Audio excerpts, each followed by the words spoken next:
اس تفصیلی جائزے میں خوش آمدید۔ نیوزی لینڈ کا نام سنتے ہی ذہن میں فوراً ڈینیل ویٹوری یا برینڈن میکلم جیسے شاندار کرکٹرز اور وہاں کا زبردست موسم آ جاتا ہے نا؟ لیکن ان خوبصورت مناظر کے پیچھے اس ملک کے جغرافیے کا ایک بہت ہی حیران کن معمہ چھپا ہے۔ تو چلیے آج اس کی گہرائی میں چلتے ہیں۔ اور یہ چیز واقعی بڑی دلچسپ ہے۔ ایک ایسا ملک جہاں معیار زندگی اتنا بلند ہو، ہر طرف دلکش مناظر ہوں، وہاں ایک بہت بڑا تضاد پایا جاتا ہے۔ اس ملک کا 80% حصہ بالکل سنسان پڑا ہے۔ جی ہاں، کل آبادی محض 20% رقبے تک محدود ہے۔ اب یہ بالکل کسی لاکڈ روم مسٹری یعنی بند کمرے کے معمے جیسا لگتا ہے۔ آخر کیوں تقریباً تمام کے تمام لوگ صرف نارتھ آئی لینڈ اور خاص طور پر آکلینڈ جیسے ایک ہی شہر میں سمٹے ہوئے ہیں؟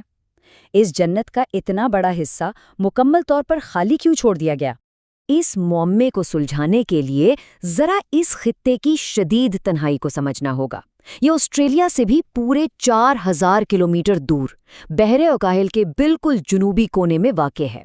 اندازہ لگائیں کہ جنوبی ایشیا سے تو یہاں پہنچنے کے لیے بھی 18 سے 22 گھنٹے کی طویل فلائٹ لینی پڑتی ہے۔ تو پھر اتنی دور، اتنی تنہائی میں انسان آخر اس جزیرے تک پہنچا کیسے؟ تاریخ کے اوراق پلٹیں تو 758 عیسوی سے لے کر 1840 کے معاہدے تک کا سفر بڑا کمال کا ہے۔ آئیے دیکھتے ہیں کہ یہ کہانی کیسے آگے بڑھتی ہے اور مختلف مہم جو اس دور دراز زمین تک کیسے پہنچے۔ کہانی کی شروعات ہوتی ہے ایک بڑی ہی زبردست مقامی ماوری روایت سے۔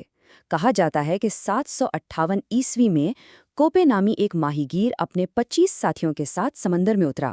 انہیں ایک عجیب سی مشکل درپیش تھی۔ دیوہی کل آکٹوپس بار بار ان کا شکار چھین لیتے تھے۔ ان آکٹوپس سے جان چھڑانے کے لیے انہوں نے ایک نیا راستہ لیا اور بالآخر ایک ایسا گمنام جزیرہ ڈھونڈ نکالا جہاں کوئی انسان آباد نہیں تھا، لیکن وہ پھلوں اور سمندری خوراک سے بھرا پڑا تھا۔ پھر 17ویں صدی میں یورپی مہم جوئی کا باقاعدہ آغاز ہوا۔ 1642 میں ڈچ ایکسپلورر ایبل تسمان اور پھر 1769 میں برطانوی افسر جیمز کک یہاں پہنچے۔ اب یہ دور مقامی لوگوں اور نئے آنے والوں کے ملنے کا تو تھا، لیکن حقائق بتاتے ہیں کہ یہیں سے پرتشدد اور خونی تنازعات کا آغاز بھی ہو گیا تھا۔ تو یہاں سب سے اہم نکتہ یہ ہے کہ اس نو آبادیاتی دور کے عروج نے مقامی ماوری آبادی پر انتہائی تباہ کن اثرات ڈالے۔ حیرانی کی بات یہ ہے کہ محض 1 صدی کے اندر ان کی آبادی 2 لاکھ سے تیزی سے گر کر صرف 40,000 کے قریب رہ گئی۔ اس وسیع پیمانے پر ہونے والی گراوٹ کی وجوہات بالکل صاف تھیں۔ ایک طرف تو یورپی باشندوں کے ساتھ ایسی بیماریاں آئیں جن سے لڑنے کی طاقت مقامی لوگوں کے مدافعتی نظام میں تھی ہی نہیں، اور دوسری طرف زمین کی ملکیت پر لگ بھگ 40 سال تک طویل جنگیں چلتی رہیں، جس کے نتیجے میں ماوری تحریک 1881 تک مکمل طور پر کچل دی گئی۔ اس کے بعد جا کر کہیں امن اور مقامی ترقی کا نیا دور شروع ہو سکا۔ لیکن تاریخ کے ان پنوں کو چھوڑ کر ذرا واپس اس بنیادی جغرافیائی معمے کی طرف آتے ہیں۔ یہ سوال اب بھی اپنی جگہ قائم ہے کہ نیوزی لینڈ کا جنوبی حصہ جو رقبے کے لحاظ سے اتنا زیادہ وسیع ہے، وہ آج تک اس قدر سنسان کیوں ہے؟ لوگ صرف شمال میں ہی کیوں آباد ہیں؟ اور یہیں اس معمے پر سے پردہ اٹھتا ہے۔ دراصل سارا راز اس زمین کی بناوٹ میں چھپا ہے۔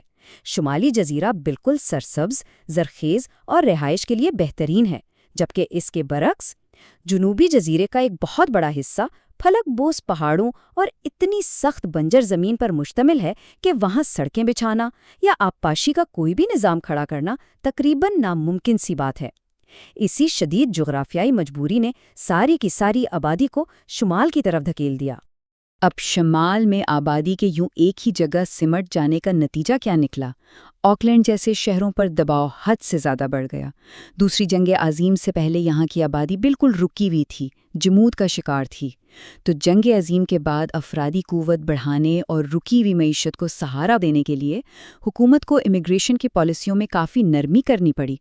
اور اس کا اثر یہ ہوا کہ آج ملک کی کل آبادی کا تقریباً 27% حصہ تارکین وطن پر مشتمل ہے۔ خاص طور پر ایشیا سے آنے والے لاکھوں افراد نے آکلینڈ اور اس کے آس پاس ڈیرے ڈال لیے۔ جگہ کم اور مانگ اتنی زیادہ، اس صورتحال نے آکلینڈ کو دنیا کی مہنگی ترین اور ناقابل برداشت ہاؤسنگ مارکیٹوں میں سے ایک بنا دیا۔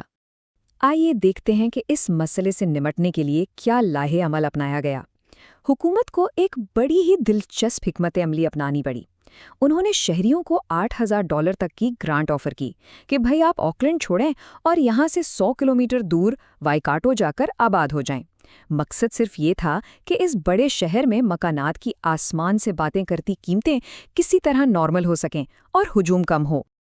اب یہاں کہانی میں ایک زبردست اور حیران کن موڑ آتا ہے۔ ذرا سوچئے، اگر انسان ملک کے 80% حصے پر آباد نہیں ہیں تو پھر ان بے پناہ سرسبز چراگاہوں کا اصل فائدہ کون اٹھا رہا ہے؟ وہ اتنا بڑا علاقہ آخر کس کی سلطنت ہے؟ تو بنیادی نقطہ یہ ہے کہ اتنے وسیع و عریض رقبے کے مقابلے میں موجودہ انسانی آبادی کا حجم حیرت انگیز حد تک چھوٹا ہے۔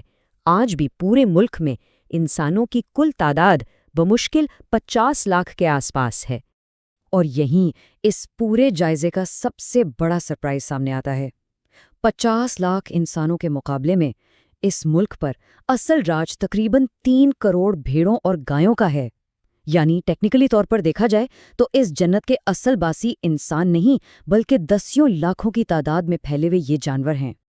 یہ صرف جانوروں کی تعداد کا کوئی دلچسپ فیکٹ نہیں ہے، بلکہ یہ اس ملک کی معیشت کی ریڑھ کی ہڈی ہے۔ یہاں پیدا ہونے والے گوشت اور اون کا 95% حصہ سیدھا دوسرے ممالک کو ایکسپورٹ کر دیا جاتا ہے۔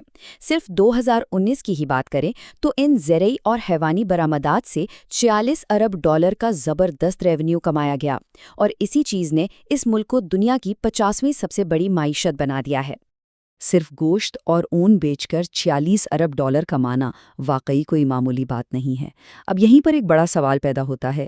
بھارت، پاکستان اور بنگلہ دیش جیسی بڑی جنوبی ایشیائی معیشتیں جو پہلے ہی زراعت پر بہت زیادہ انحصار کرتی ہیں، وہ اپنے قدرتی وسائل، زراعت اور لائف سٹاک کو کس طرح اس جدید طریقے سے استعمال کر سکتی ہیں کہ اس شاندار معاشی کامیابی کے ماڈل کو دہرا سکیں؟ یقیناً یہ ایک ایسا سوال ہے جو سوچنے پر مجبور کرتا ہے اور مستقبل میں ترقی کی نئی راہیں کھول سکتا ہے۔